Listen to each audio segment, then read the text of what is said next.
Mahasiswa dipersilakan untuk berdoa bersama wali kelas masing-masing. Terima kasih. It's 7 o'clock. The students pray with the respective class teachers. Thank you.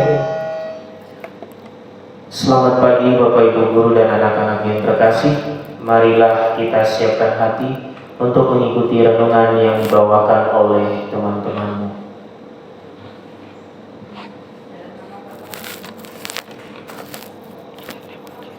In the name of the Father, and of the Son, and of the Holy Spirit.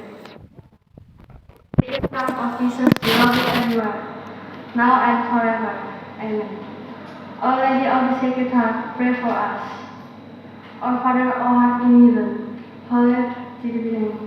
Thy kingdom come, thy will be done on earth as it is in heaven.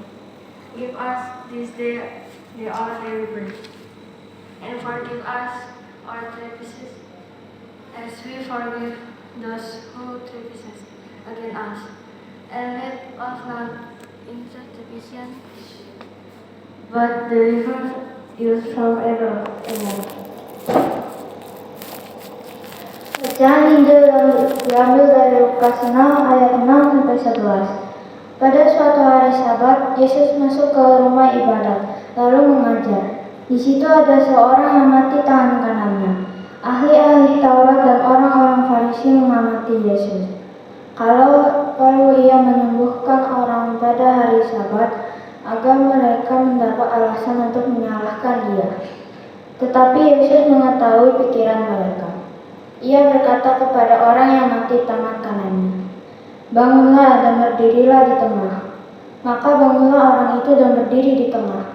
Lalu Yesus berkata kepada mereka, "Aku bertanya kepada kalian, manakah yang diperbolehkan pada hari Sabat? Berbuat baik atau berbuat jahat? Menyelamatkan orang atau membinasakannya?"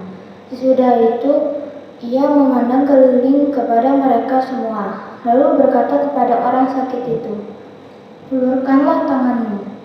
Orang itu mengulurkan tangannya, dan sembuhlah ia. Maka meluaplah amarah ahli-ahli Taurat dan orang Farisi. Lalu mereka berunding, apakah yang akan mereka lakukan terhadap Yesus.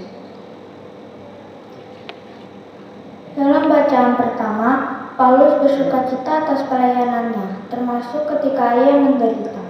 Penderitaannya adalah penderitaan Kristus, penderitaan yang tak terhindarkan yang menyertai misi setiap pengikut Kristus.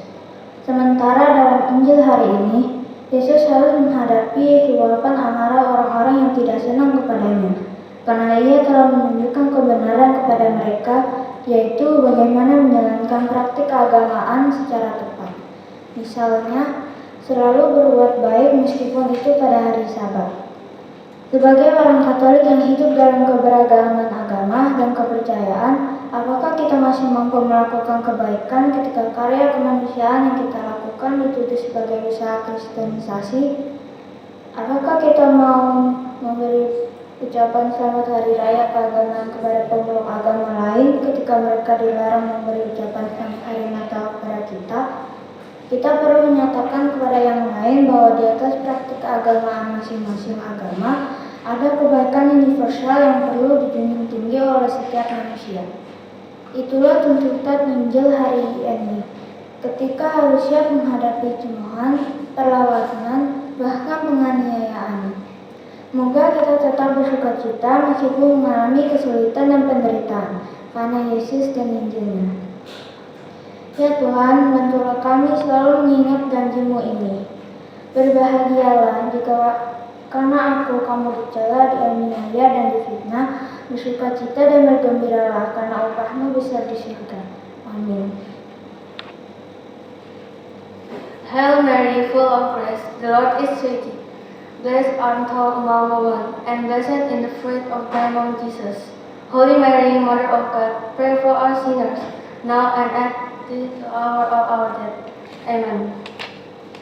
In the name of the Father, and of the Son, and of the Holy Spirit. Amen.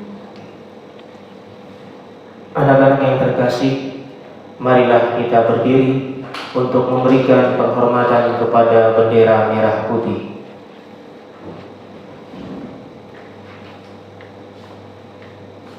Kepada bendera merah putih. Hormat, gerak